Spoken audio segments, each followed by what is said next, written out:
The Cook Islands have a population of just 13,000 people, or 0.00017% of the total world population. This makes the Cook Islands one of the smallest and most remote countries in the world. I've been sent the jersey of Tupapa by their kit manufacturer Sangalo, and they've challenged me to turn the club into continental giants by winning them the OFC Champions League. 13 countries make up the Oceania Football Confederation, but only teams from the 11 full members enter the OFC Champions League. The top 7 ranked nations have 2 teams qualify, but they must play each other in a national playoff to see who reaches the group stage. The final team in the group stage is decided by a preliminary group, made from the champions of the lowest 4 ranked nations in OFC, and this is where Tupapa lost in real life. And this is where we're going to try and avenge them, because this is where our story starts in-game. The Champions League preliminary group takes place before our league season starts, so we have 1 month to get ready. Club captain Grover Harmon is going to be the heartbeat of our midfield, but at 34 years old, he will need to pass the torch on soon, potentially to Tessetin Kumsuz, the best player at the club, but he's wanted by lots of other teams. Tuffy Tuakana is going to be our starting striker, whilst John Nuvau is hopefully going to be our rock at the back for many years to come. We're playing a lopsided 4-3-3 because we don't have a huge amount of talent on the right hand side, but both Harmon and Kumsuz are being told to get wide with the ball to utilise that space. So we head into the first game of the challenge against Royal Puma of American Samoa, and we didn't need to wait long for the first bit of action, as 8 minutes in, we were given a clear-cut penalty, only for Kumsuz to have his spot kick saved. 10 minutes later, Royal Puma were on the attack and unleashed a shot so powerful the keeper could only help it into the back of the net. But we responded immediately. Just 2 minutes later, Kumsuz made amends for his penalty miss and got us off the mark. We then had a corner cleared out to Tuffy Tuakana, who was keen to make a mark on the game, but instead left a mark on the crossbar. So we head into the break the way stronger side, but the scores remain level. 90 seconds into the second half, we hit the woodwork again. And then we hit the woodwork again from a corner a few minutes later. And you knew it was just going to be one of those days when on the hour mark, club captain Grover Harmon was given a straight red card. Luckily, the best Royal Puma could do is shoot from distance and put the ball out of the stadium. But based on having 21 shots, a 3xG and a penalty miss, we should have won this game. Our next match was against Samoa's Vaipuna, and here we took a lead early on, but then conceded just before half time, meaning we could only draw this match as well, 1-1. So we need to beat Vaitongo and hope that Royal Puma win their game for us to qualify. And finally, we put in a top quality performance. Left winger Lee Harmon, the younger brother of Grover, got us going 7 minutes in. We then doubled our lead early in the second half from distance to put daylight between the two sides, which was needed as they Tongos pulled one back in the 90th minute. But in their desperation to score an equaliser, we exposed their lack of defence and made it 3-1 in the 92nd minute. We've done our job, but Royal Puma couldn't do theirs. Their 8-0 loss means that Vaipuna qualify for the Champions League, and we're knocked out before it's even begun. But that's okay. We didn't expect to qualify for the Champions League in Season 1, and it gives us more time to improve the team. Although, there is one big issue. Sangalo have said we can only recruit players from the youth academy or sign OFC legends. So we picked up 40-year-old right-back Vincent Simon, who has 21 caps for Tahiti. Hopefully he will help us retain the Cook Islands Round Cup trophy. We kick off the league campaign with a 2-1 win against Avatiu.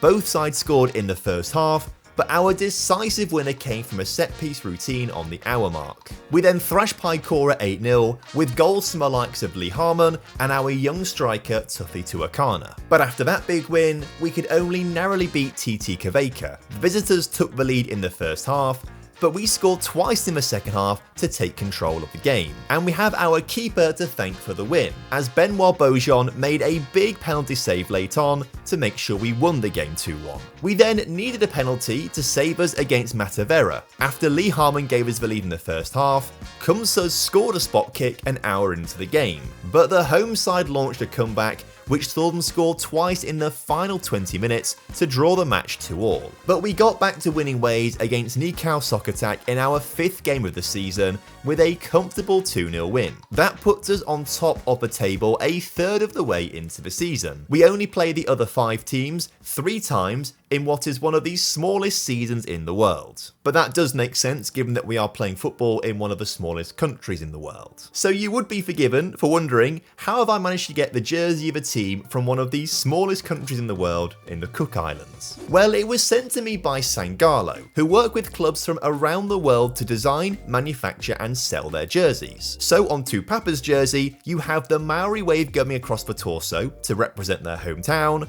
and a coconut tree on the back of a neck to represent the local landscape. And right now they have a sale going on which includes free shipping and bigger discounts the more shirts you buy to add to your collection. But the best thing about Sangalo is that everyone wins. Us shirt collectors get some really cool unique pieces for the collection, whilst every purchase you make from Sangalo has a direct impact on the club, helping the team support the players, staff and youth development. So when Tupapa make the OFC Champions League group stage next season, we can all feel good about ourselves knowing we had a small part to play in their success. So go to the website linked in the description or scan the QR code on screen to find a story you love and a shirt you can't live without. We ended up winning our next 5 league games as the squad got to learn my tactics some more. Captain Grover Harmon scored in 3 of those victories as he led by example. This means if we beat bottom of the table Paikora, our 13-point lead will win us the title with 4 games to go. And we didn't need to wait long for the opening goal. We worked the ball down the far side before Lee Harmon threaded an incredible pass through to Gibbons, who gave us the lead. 13 minutes later, we were able to double that lead with Kumsas' powerful effort from the edge of a D. Then both the Harmon brothers combined to get the ball through to Gibbons again, but this time his shot was denied by the woodwork. We did eventually get our 3rd goal though. This time it was Lee Harmon cutting in from the far side of the penalty area and powering his shot past the keeper. So at half time, we hold on to a healthy 3-0 lead. But we wanted more. 10 minutes into the second half, right back Connolly floated across to Lee Harmon, who headed home for his 2nd. McCoy then came agonisingly close from a direct free kick. Following a cleared corner, Gibbons had a chance to shoot, but his shot was deflected into the path of Matariki, who volleyed in our 5th goal. Paikora were able to pull one back from a thumping effort following a recycled corner routine, but it didn't really matter. We won the game 5-1 and are crowned champions of the Cook Islands, granting us a spot in next season's Champions League preliminary round. We signed the best 4 players from our youth intake, and they might all still have a part to play this season. We also picked up Isako Sione, who has 15 caps for Samoa, but we then lost our best centre-back Jake McCoy to a club in New Zealand's 3rd division. So we replaced him with Matesi Toma, who has 16 caps for Fiji. This season we're up against Lupe from Samoa, Navutoka from Tonga, and Palgo Youth from American Samoa in the OFC Champions League preliminary rounds. In our first game against Nabutoka, Kumsas got us up and running 8 minutes into the game. Then last season's top scorer Marcus Gibbons extended our lead a quarter of an hour into the match. Centre-back John Nuval gave us a 3rd goal 5 minutes later, and we wrapped it all up when Gibbons scored his 2nd and our 4th to eventually win the game 4-1. But Lupe dominated the first half against us and were rewarded with a 1-goal lead at the break. So I threw the water bottle at half time and got a response. We scored 3 times in the second half to turn the game around and pick up another 3 points to put us on the edge of qualification. We just need to beat Palgo Youth to make it to the promised land. And we put Palgo under a lot of pressure early on, keeping the ball well and passing it around their defenders. Eventually when we put a cross in the middle though, our header missed the target. Then it was Palgo's turn to attack, and they were much more clinical. Their cross to the back stick was expertly headed past the keeper, giving Palgo the lead. We had some more chances in the first 15 minutes, but couldn't put any of our efforts in the back of the net. But we didn't have to wait long to get some rewards. 23 minutes into the game, we worked the ball out wide, and the cross found an open Gibbons who couldn't miss. But what happened next was a moment of magic. Palgo cleared the ball long, which we won in the air. We quickly got it forwards to Lee Harmon, who had a shot from miles out, which found the back of the net. But we couldn't hold on to the lead for long, as we let Pargo pass it around our defenders far too easily as they levelled the scores just 3 minutes later. But 5 minutes after that, we recycled a cleared corner, getting it back into the 6-yard area for Cumsers to once again give us the lead. And this time, we didn't give the lead up straight away. Instead, we actually won the ball on halfway, launched a counter-attack where Gibbons sprinted through on goal and scored our 4th of the match. But we weren't done there. Moments before half-time, we won ourselves a clear-cut penalty and Cumsers went on to score it for his 2nd of the game. So at the half-time break, we hold on to a 5-2 lead.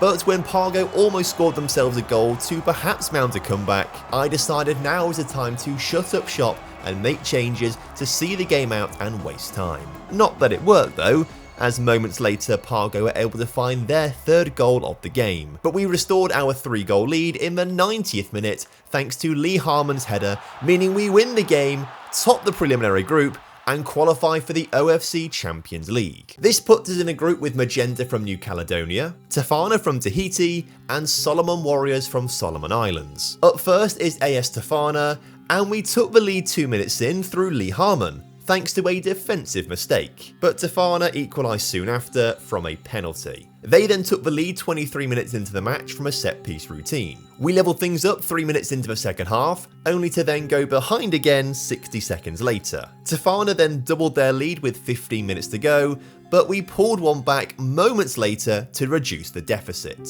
Then we equalised in the 89th minute, thinking we'd earned ourselves a famous point, only for Tofana to score the winner in the 91st minute, winning the game 5-4. We were totally deflated, and it showed when we played against AS Magenta and got absolutely battered by the side from New Caledonia 4-0, effectively knocking us out of the tournament. But for good measure, we also lost 3-1 to Solomon Warriors in the final group stage game to finish rock bottom of the group with 0 points. Maybe winning this entire tournament is going to be a lot harder than we initially thought. To make matters worse, we then lost our first choice keeper Beaujon to a French 4th division side, meaning we have to play 16-year-old Finn Harvey between the sticks. But that didn't stop us from having another phenomenal season with Lee Harmon leading the way for us, scoring 13 goals in 15 matches, winning the title and qualifying for the OFC preliminary round next season. Ahead of Season 3, 4 players including club captain Grover Harmon have retired. Grover has been a fantastic servant to the club,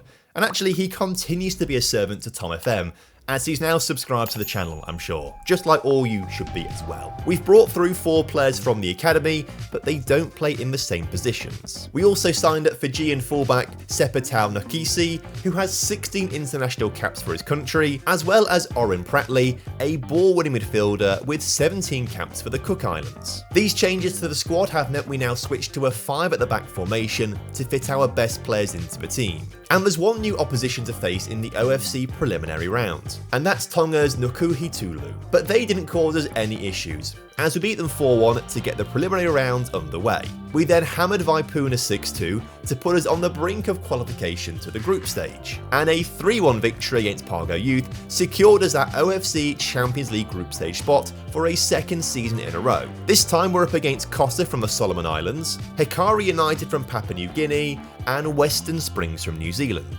Frustratingly, this is a way trickier group than last season, and we thought we were in for a big loss when Costa took an early lead. But just 3 minutes later, Shane Tuteru got us back on level terms from close range. And then incredibly, we took the lead through Tuffy Tuakana, but our excitement was tempered when Costa equalised 65 minutes into the match. But I started going crazy when we took the lead again with just 15 minutes to play, but once again, we couldn't hold it, as Costa equalised in the 86th minute. But our first point in the OFC Champions League proper is proper good, and it was about to get even better. Tuffy Tuakana gave us an unlikely lead against Western Springs before Lee Harmon caused a major upset as we beat the side from New Zealand 2-0. If we beat Hikari United in the final group stage game, we're through to the semi-finals. But potentially, the nerves were getting to us early in the game as we sat off the Hikari players, but they could only shoot from distance. Luckily, it didn't take long for us to get our mojo, passing the ball nicely from a throw-in that eventually saw Shane Tuteru score the opening goal.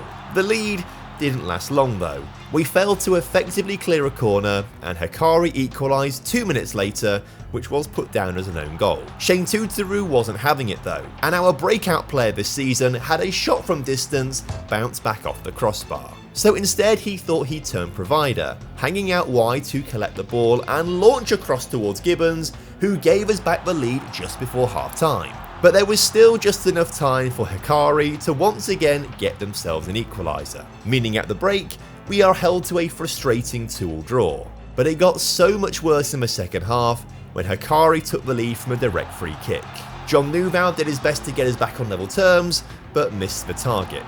With 5 minutes to go, we were desperately pushing everyone forward trying to find an equaliser, and the ball was crossed to our star boy Tutoru, but his header went just over the crossbar. So in the end, we lose the game 3-2. But Western Springs beat Cossa, which means we finished second in the group on goal difference and qualify for the semi-finals. Our reward is a matchup with Tahiti's AS Pirai. The only highlight of the first half was when John Neuville put his header over the bar from a free kick. So we're scoreless at half time in what's been a very drab match. So drab in fact, that we lost concentration. Our keeper gave the ball away far too easily, allowing Pirai to put the pressure on us and score a wonder goal from distance. With 10 minutes to go, we were throwing everything we had forwards, but in doing so, we gave the ball away to Pirai, who hoofed it clear. And from here, I don't know what John Neuville was doing. He gave the ball away far too easily, and then played their striker onside,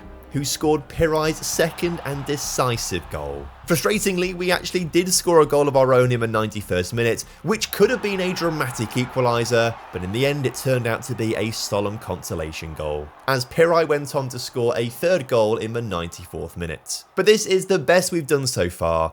I don't think we can feel too disheartened. While Shane Tutoru was our bagsman in the Champions League, it was Paulo Biel, who came through our youth intake this past season, that was our hero in the league. The 16-year-old ended up with 13 goals in just 13 league appearances, and was a big reason we made it 3 league titles in a row. Heading into season 4, we only had one good academy player come through in goalkeeper James Allsworth. He's joined by our only signing of the off-season, Michael Lallo, who has 17 caps for the Solomon Islands.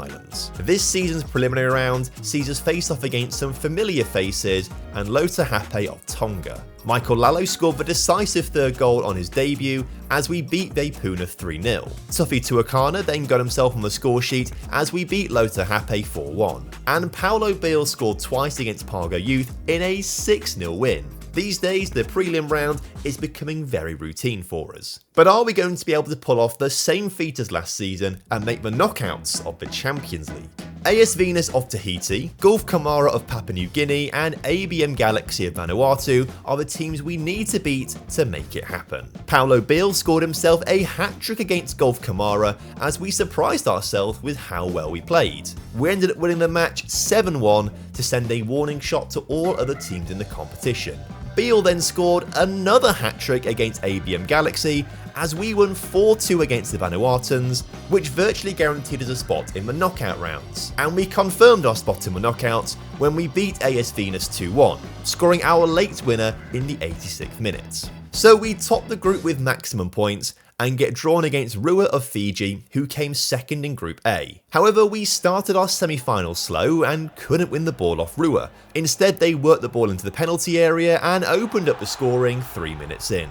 We almost equalised from a direct free kick, but the Rua keeper made an incredible save. Eventually though, the goal did come. Kumsa's free kick caused confusion in the penalty area, and John Neuville was in the right place to tap in a goal. It was a good attacking game of football from both sides, who were both getting forwards and taking chances, but we took ours the best. The ball was worked out wide to the fullback Piri, who placed the perfect cross into the path of Gibbons, who gave us the lead for around 5 minutes, as just before half time, Rua equalised from a corner that we couldn't properly clear. And clearly, this rattled us, as less than 60 seconds later, Rua were advancing down the near side, swung in across, and the shot had to be saved to deny the Fijians the lead.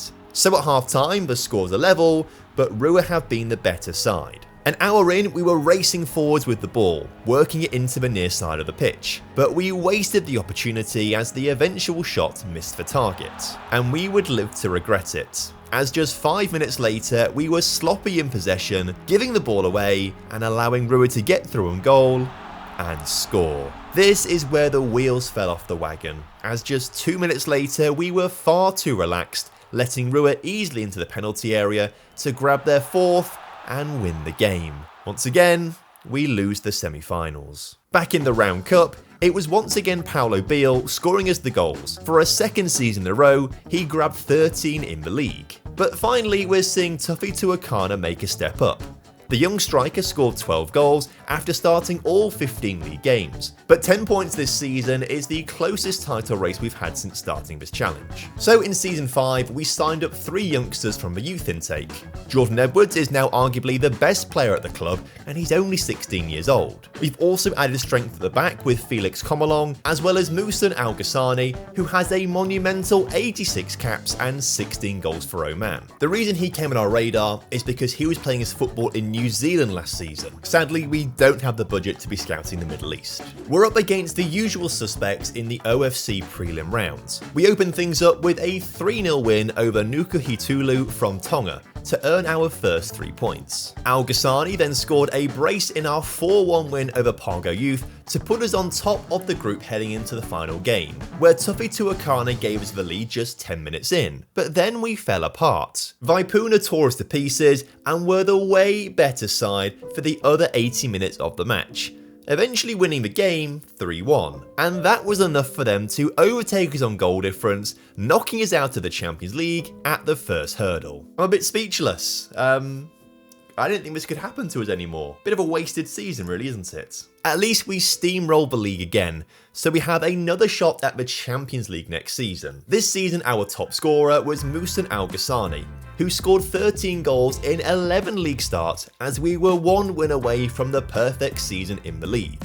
But in the off-season, we ended up losing him to a team based in Trinidad and Tobago. So we replaced him with Tony Kautak, who's played 40 times for Vanuatu, scoring 22 goals. We also picked up Patrick Joseph to add quality to our central midfielders, but our star signing is Botswanan Brandon Wilson. The holding midfielder started his career in Australia and was most recently playing in Vanuatu, where he collected his 39th international cap. Hopefully this season, the team will be able to actually qualify for the OFC Champions League by winning the preliminary round. Although we did go 1-0 down 5 minutes into our opening game against Pargo Youth, but we turned it around with 2 goals either side of half time to end up winning the match 2-1. Things started just as badly against Lupe, who scored the game's opener 10 minutes in. We got back on level terms 2 minutes later through Paulo Biel, but Lupe got themselves back in front on the 20-minute mark. Thankfully, we scored from a free kick moments before half-time, and then we won the game as Paulo Biel scored 5 minutes into the second half to make it 3-2. But the game against Nabutoka was far more convincing. Brandon Wilson scored his first goal for the club, whilst Biel scored another goal as we won the game 4-1. So that means we topped the group having won all 3 games, but we weren't as convincing as we had been in previous seasons. Hopefully we can rectify that in the group stage. We're up against New Caledonia's AS Magenta, Vanuatu's ABM Galaxy, and the 2026 champions AS Pire from Tahiti. Frustratingly, Magenta scored a great free kick, and then the referee awarded them a very dubious penalty. It didn't look like a foul to me. Either way, they scored it to make it 2-0. Tuffy Tuakana pulled one back a minute later to give us a glimmer of hope, but Magenta went on to score a third goal to seal the victory. So we had to beat Pire to have a chance of qualifying for the knockouts. Thankfully, we scored not 1, but twice in the first 6 minutes of the game. But Pire had their own ideas and pulled one back 20 minutes in. Not to worry though, as we got back a 2-goal lead just 2 minutes later, only for our opponents to then hit the post from a free kick, but the ball fell to their man, who could easily score. But in the second half, we were the stronger side, and scored twice late on in the game to secure ourselves a 5-2 victory against the former champions. This means we need to beat ABM Galaxy to make sure we qualify for the semi-finals. So we started the game brightly, utilising the space we were given on the near side. Nuval found more in front of him, and his cross found a totally unmarked Kautak, who gave us the lead. 8 minutes later we had a corner that was cleared, but only as far as Patrick Joseph, who doubled our lead. So we head into the break the way stronger side, not allowing Galaxy a single shot on goal. We had a few decent chances in the second half, like Edwards' header going just over the crossbar, but for the most part, both teams nullified each other and neither of us looked like scoring, which was fine by me. A 2-0 win is enough for us to go on top of the group and be rewarded with Ruit in the semi-finals, the team we lost to at this stage 2 seasons ago. This time though, we had the perfect start. Moore's throw was sent back to him and his cross was beautifully aimed at Tuakana's head for him to give us the lead. But Rua were keen to send a message, firing a shot just over the crossbar. We could have extended our lead a few minutes later, but we were denied by the woodwork. The game calmed down as we moved towards the end of the first half, but Edwards was able to get across onto Tuakana's head, where he hit the woodwork for the second time. Importantly though, we hold on to the lead at the halftime break, and we kept getting closer to a second goal in the second half. Moore had acres of space on the far side of the pitch. He dribbled into the area, found his wing-back partner Edwards, who scored us the all-important second goal, which broke the spirit of the Fijians, because Moore once again caused them issues, once again crossing it to Edwards, who made it 3-0, winning us the game and sending us to the final, where we're up against the now 14-time champions, Auckland City FC. I'll be honest, it does seem like the odds are heavily against us. And to make matters worse, the game is actually being played in Auckland. But we started the brighter of the two sides. Auckland's defence was stopping us getting into the penalty area, but we could have shots from distance that were troubling the keeper. I was thinking about telling my players not to pass into space, as there isn't much space given Auckland's compact defence. But there is space behind the defence,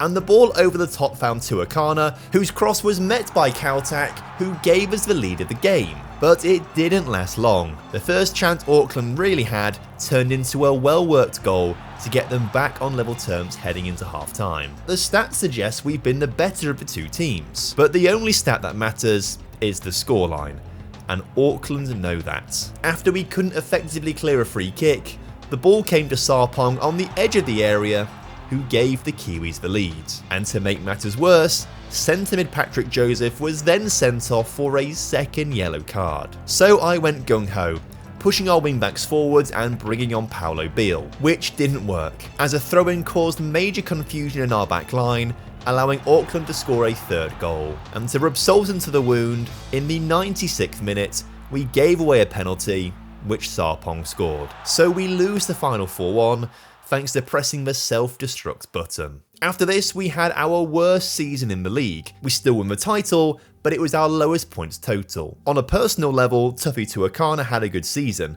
He scored 15 goals from 14 games played. If he hadn't scored all of those goals, there's a chance we could have dropped to second place and not even made the Champions League in Season 7. Here, our youth intake hasn't been great. Daniel Pitter was the best of a bad bunch, and our only signing was Hamad Basiri, who has 22 caps for Afghanistan, but also has New Zealand citizenship. Will he be the final piece in our jigsaw puzzle? This season we meant business, and didn't have any issues in the prelim round, dispatching of Royal Puma, Lota Hape and Vepuna to top the preliminary round with maximum points. In the group stage, we got off to a great start by beating Madang FC from Papua New Guinea 3-0, scoring all 3 of our goals in the first half. But after taking the lead in the 81st minute against AS Venus, they scored an equaliser in the 93rd minute to deny us all 3 points. And then things fell apart against Latoka from Fiji. They took the lead, but moments later we were able to equalise through academy graduate Pitta. But then the Fijians dominated the second half, scoring in the 50th minute to take control of the game. Then to ensure we lost the match, they scored a third in the 93rd minute, which rendered our second goal, scored 60 seconds later, utterly useless. But thankfully, Madang beat AS Venus, which means we qualify for the semi-finals with just 4 points. And it means we're up against New Zealand's Eastern Suburbs in the semi-final. And this feels like a major opportunity, because Eastern Suburbs are nowhere near as good as Auckland City, who beat us in the final last season. But it didn't help when just 2 minutes in, we gave away a penalty, which the Kiwis went on to score. If we're going to win, we need to do it the hard way by coming from behind. So when Allsworth punted the ball long, Tuakana did incredibly well to control the ball, take it into the area, and get us back on level terms. Then, just before half time, a poor clearance from the Kiwi keeper meant we could launch a quick attack, getting the ball out to the far side of the pitch, but the eventual shot flashed just wide of the post. But when we had another chance to work the ball down the far side of the pitch, this time Beale made sure he found Tuakana, who gave us the lead moments before the halftime break.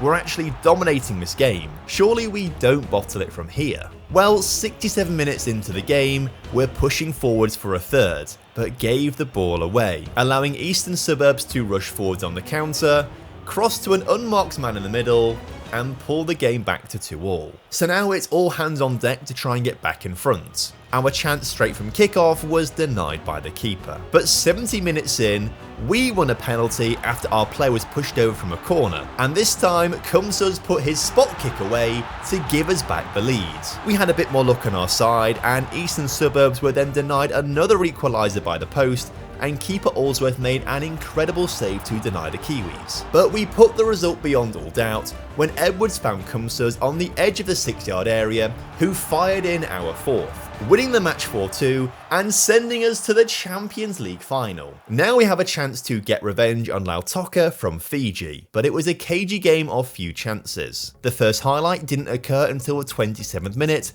as we tried to play out from the back. We got the ball out wide to Edwards, and his cross was met by the back heel of Tuakana, but his shot was blocked. Then we weren't helped when Kumsus, our best player, had to go off injured. He was replaced by Patrick Joseph, who was sent off in last season's final. At the other end of the pitch, Lautoka managed to create a great shooting opportunity and were only denied by the woodwork. They had momentum and were trying to build around our attacking third, but this time we intercepted an ambitious pass and got the ball forwards with pace and to the byline. Tuakana found Edwards, who got away from his man, and found the substitute Joseph, who gave us the lead of the game. But all that hard work was thrown away when Lautoka crossed the ball and Allsworth punched the ball straight to Gitton, who pulled the Fijians back on level terms. So at half time, it's 1-1. Early in the second half, Wilson was denied a goal by a super save, but we kept up the pressure early in the second half. Summer signing Basiri was allowed time and space to advance on the penalty area, shoot, and score our second goal of the game with half an hour to play. But ideally, we need a third goal to feel secure, so we worked the ball down the near side with Komolong and Edwards. He found Beale, who had the anticipation to know exactly where Joseph was, who scored his second goal of the game, redeeming his red card from last season. We pushed for a fourth goal, and we did have a few close chances, but we just couldn't get the ball into the back of the net. Not that we needed to. We'd already done enough to be crowned champions of Oceania and complete the challenge sent to us by Sangalo. Remember, you can get your own Tupapa jersey from Sangalo. They are linked down in the description of the video. In the meantime, I'm going to actual Champions League games in real life this season, trying to complete my own personal challenge of going to one match at every round of this season's tournament. So in this video on screen, I got to go and visit the greatest football stadium in the world. It was like a footballing pilgrimage. Make sure you check it out.